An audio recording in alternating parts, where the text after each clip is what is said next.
Hai hai hai hai, apa kabar teman-teman semua? Semoga hari ini lebih baik dari hari kemarin.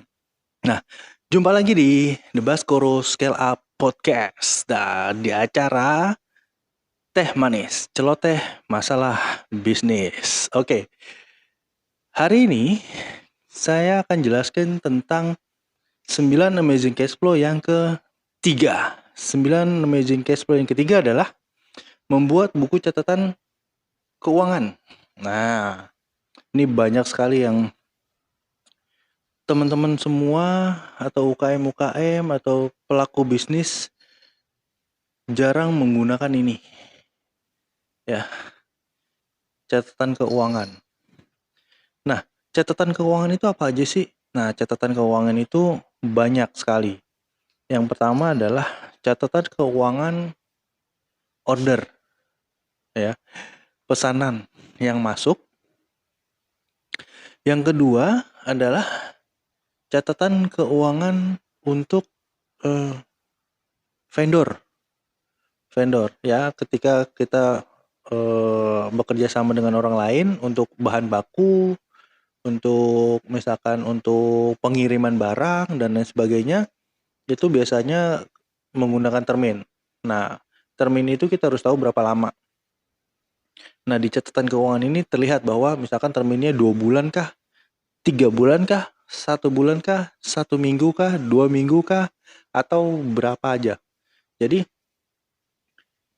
termin itu sudah kita lakukan pencatatan. Misalkan vendor A masukin ke kita hari ini terminnya 3 bulan ke depan. Nah, kita sudah tahu 3 bulan ke depan itu tanggal berapa, bulan apa, tahun berapa, sehingga sebelum jatuh temponya kita sudah bisa bayar. Ya, mencangkup tadi ke amazing cash flow yang kedua. Oke. Nah, membuat buku catatan keuangan kenapa sangat penting? Sangat-sangat penting. Pertama, kita bisa tahu berapa banyak bahan baku yang kita gunakan dalam waktu tertentu. Misalkan dalam sebulan bahan baku kita berapa banyak sih? Ya. Dalam waktu sebulan fixed cost kita yang keluar berapa banyak sih? Dalam waktu sebulan biaya produksi kita berapa besar sih? Ya. Dalam waktu sebulan itu biaya apa lagi sih yang harus keluar yang sebagai fixed cost-nya? Gitu ya. Itu dari pengeluaran. Dari pemasukan itu juga harus dicatat, membuat catatan keuangan ya. Jadi dari pemasukan juga, oh si vendor kita yang A belum bayar loh, dia udah ngambil sekian, dia sudah ngambil sekian piece, tapi dia belum bayar. Karena kita melakukan hal yang sama sama vendor bahan baku kita misalkan ya udah lo ambil aja dulu barangnya, nanti bayarnya 2 bulan ke depan atau 1 bulan ke depan, sehingga termin waktunya kita harus ada penagihan. Nah, kapan penagihan ini? Penagihan ini biasanya 2 minggu atau 1 minggu sebelum jatuh tempo. Kenapa? Supaya sudah ada payment pembayaran pas sebelum jatuh tempo. Nah, ketika kita sudah membuat catatan keuangan, kita tahu kapan kita harus nagih, kapan kita harus bayar, kapan kita harus mengeluarkan uang, kapan kita mendapatkan uang. Nah, jadi dari catatan keuangan ini terlihat, sangat-sangat terlihat bahan baku yang kita keluarkan dalam 1 bulan misalkan, terus biaya produksi, terus gaji karyawan gitu ya. Misalkan ada karyawan-karyawan lepasan juga gitu ya. Itu juga bisa terlihat di catatan keuangan ini. Oh, kalau kita order dari perusahaan A gitu ya, order dari perusahaan A yang sekian puluh ribu order dengan sekian karyawan yang mengerjakan dengan biaya produksi sekian, kita untungnya sekian. Nah, itu akan terlihat. Akan sangat-sangat terlihat ketika kita tahu bahwa eh, catatan keuangan ini kita rapih. Kita akan bisa lihat bahwa omset kita berapa. Kita akan lihat profit kita berapa. kita akan lihat keuntungan kita berapa. Kita akan lihat bahan baku yang kita gunakan berapa. Sumber daya manusia yang kita gunakan berapa.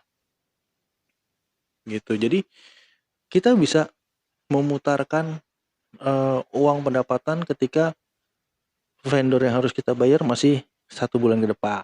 Jadi kita bisa bayar vendor yang lain. Nah, itu yang menjadi salah satu cash flow, ya. Jadi perputaran uang itu yang memang harus sangat-sangat dikontrol. Dengan cara yang ketiga ini, membuat buku catatan keuangan.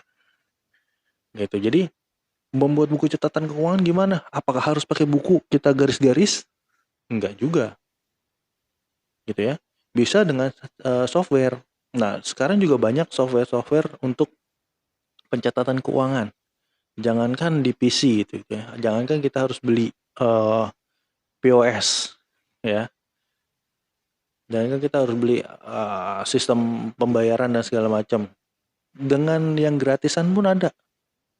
Di smartphone kita juga bisa bikin catatan keuangan. Banyak aplikasi smartphone yang gratis yang bisa teman-teman gunain. So, jangan tutup mata tentang digital, karena digital sekarang sudah memudahkan teman-teman semua.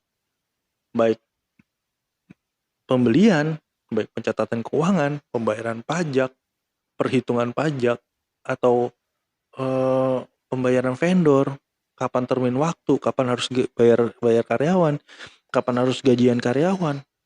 Itu ada beberapa aplikasi yang sudah membantu untuk itu semua. Ya. Banyak sekali aplikasi-aplikasi di luar, sistem-sistem pembayaran, sistem-sistem pengaturan keuangan itu yang sudah canggih-canggih, sudah keren-keren. Bisa berbayar, bisa gratis. Gitu. Jadi, buatlah catatan keuangan sedetail mungkin. Sedetail mungkin. Jadi, bahan baku A atau bahan baku B, bahan baku C, sekian banyak. Gitu. Dan pastikan bahwa yang dicatat sama barangnya harus sama. Itu ya. Jadi catatan keuangan itu bisa dipakai juga untuk controlling karyawan. Bisa juga untuk controlling stok. Bisa juga untuk make sure bahwa di catatan, di permintaan atau di pembelian sama dengan barang yang datang. Sama dengan bahan baku yang datang. Jumlahnya sama. Wajib jumlahnya sama. Gitu. Ya. Jadi, buatlah catatan keuangan itu sedetail mungkin. Sedetail mungkin. Supaya kita bisa lihat bahwa pengeluaran kita dan pemasukan kita selama 1 bulan itu berapa banyak. Sehingga kita bisa tahu omset dan profit untuk sebuah usaha kita. Walaupun usahanya masih kecil, jangan disepelein. Jangan sepelein. Karena apa? Dari usaha yang kecil, kalian udah bikin sesuatu yang besar, itu membuat usaha kita lebih sehat dan bisa lebih besar. Jadi, 9 amazing cash flow yang ketiga adalah membuat buku catatan keuangan. Buku di sini bisa buku fisik atau buku secara computerized, ya. Jadi banyak. Kalaupun memang, aduh coach, gue kalau buku gue nulis, gue nggak punya waktu. Oke, silakan, nggak apa-apa. Lu bisa pakai apa? Pakai software Excel kah? Atau ada software yang lain? Atau dari smartphone aja lu bisa dengan aplikasi sesuatu? Ya, nah itu yang bisa membuat catatan keuangan baik, perusahaan baik, sehat, dan bisa menjadi besar. Oke? Buat catatan keuangan sedetail mungkin. Oke. See you on the next episode di 9 Amazing Cash Flow. Dan